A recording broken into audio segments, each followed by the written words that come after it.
পিছনে ফিরে তাকালে বুঝতে পারি যে জীবনে অনেক ভুল সিদ্ধান্ত নিয়েছিলাম। অনেক সময় যাদেরকে আমি বিশ্বাস করেছিলাম তারা আমার পাশে থাকে। জীবনে বহুত সুযোগ আমি নিজের হাতে নষ্ট করেছি, কিন্তু সেই সুযোগ আর এখন আসবে না। আর মানি এই না যে সব কিছু শেষ হয়ে গেছে, যেখানে শেষ সেখানেই শুরু। চাইলে সব কিছু আবারও ঠিক মতো শুরু করা যায়। সম্মানিত দর্শক, আসসালামু আলাইকুম। আমি ফাতেমা বলছি নারায়ণগঞ্জ থেকে। সবাইকে ওয়েলকাম জানিয়ে শুরু করছি নতুন দিনে নতুন আরেকটি লাইফস্টাইল ব্লগ। আশা করছি সম্পূর্ণ ভিডিওটি শেষ পর্যন্ত দেখবেন ইনশাআল্লাহ। ভিডিওটি আপনাদের কাছে ভালো লাগবে। ভিডিওটি শেষ পর্যন্ত দেখার অনুরোধ রইল। তো যেটা বলতে লাগলাম, শেষ বলতে কোনো শব্দ নেই, যেখানে শেষ সেখানেই শুরু। তবে হ্যাঁ, ভেঙে যাওয়া যাবে না, ভেঙে পড়লে কিছু করা যাবে না। মনে সাহস রেখে সামনের দিকে এগিয়ে যান। কে কি বলল আর কে কি কইল ওইসব কথা কানে নেওয়ার কোনো দরকার নাই, আর সেই কথা চিন্তা করে ভেঙে পড়ারও কোনো দরকার নাই। আপনার পথ আপনারই চলতে হবে।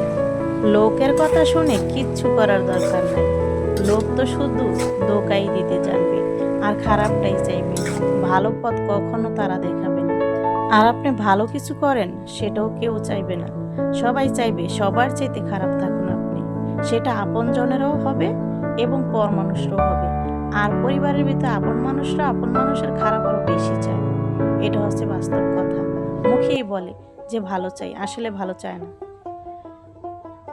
তো যাই হোক, অনেক কথা বলে ফেললাম। এইখানে হচ্ছে চাল দিতেছে। ভিডিওটা 2 দিন আগে ছিল, আজকে আপলোড করে দিচ্ছি, কারণ শুধু এই চাল দেওয়ার ভিডিওটা আপলোড দিয়েছিলাম আর ফুল ভিডিওটা সেদিনই করেছি, কিন্তু সেদিন আমি আপলোড দিইনি।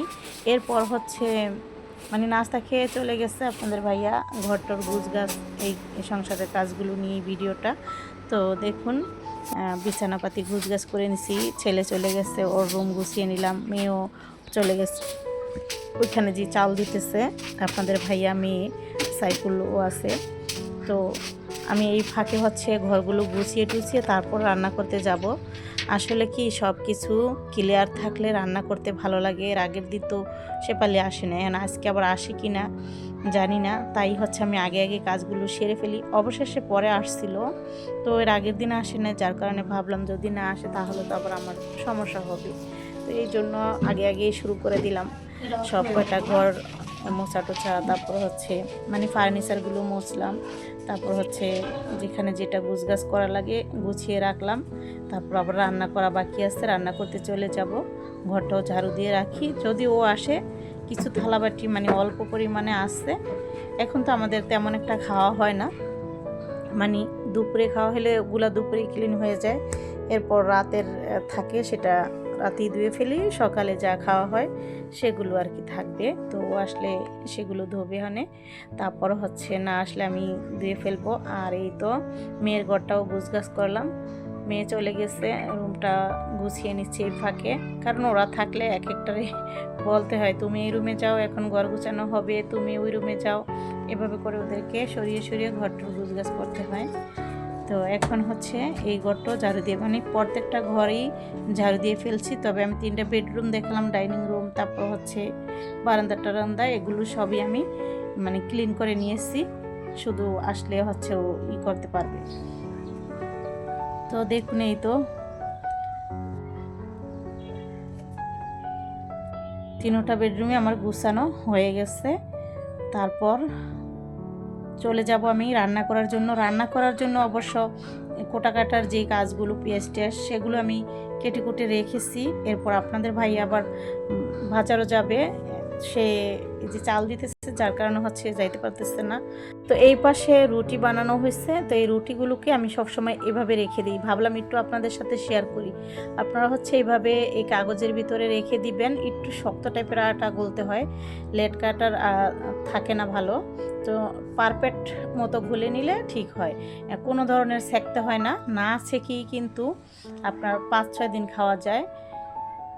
এভাবে রেখে দিলে ফ্রিজে, নর্মাল ফ্রিজে রেখে দিই আমি, 5-6 দিন ভালো থাকে, সমস্যা হয় না। তারপর বাজার নিয়েও চলে আসছে।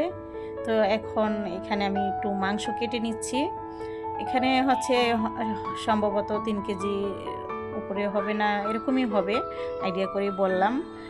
তারপর হচ্ছে আমি কেটে রান্না করব। আজকে মেহমান ছিল, তারা খাবে না, তাই এতগুলো আর রান্না করব না।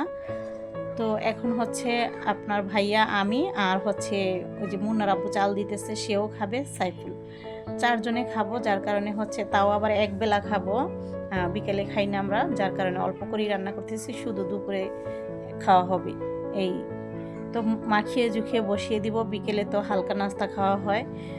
আমার মেয়ে তো এখন আমাদেরকে সকালে আর দুপুরে মানে বিকেলে কিছুই খেতে দেয় না, ডায়েট করতে বলে, কিন্তু আসলে দুপুরে ভাত না খেলে আমাদের মাথা ঘুরায়, যার কারণে হচ্ছে আমরা ভাত খাই। তবে সাইফুল খাইতে চায় না, সাইফুলকে অনেক সময় জোর করে খাওয়াইতে হয়।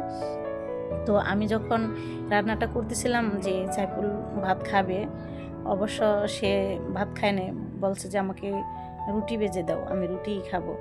তো মেয়ে তো একবেলাও ভাত খায় না, সে হচ্ছে ওই মাছ মাংস বা সবজি এই সমস্ত খাওয়া দাওয়া, কিন্তু ভাত না, ভাতও খায় না, সে রুটিও খায় না, এমনকি নুডলস রান্না করলেও সে খায় না।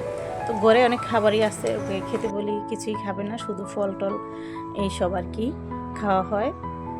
তো যাই হোক, সাইফুলের জন্য আমি রুটিগুলো ভেজে দিলাম রান্নার ফাঁকে, অন্য রান্নাগুলো আমি করে ফেলেছি, তাই এখন ওকে দিয়ে আসছি। আর একটু মানে চুলার উপরে রেখে দিব ডিম করে, যেন পুরোপুরিভাবে গলে যায়, মাংসগুলো একদমই টিপ দিলে যেন হয়ে যায়। তো আজকের মাংসগুলো খুবই ভালো ছিল, সিদ্ধ হয়েছে ভালো। তো এখন সাইফুলকে দিয়ে আসতেছি। আর এই তো যা যা রান্না করলাম, মাংস রান্না করলাম, মাছ রান্না করলাম, তারপর হচ্ছে ডাল বুনা করেছি, ওই পাশে নুডলস রান্না করেছিলাম, সেটি থেকে গেছে, এই আর কি।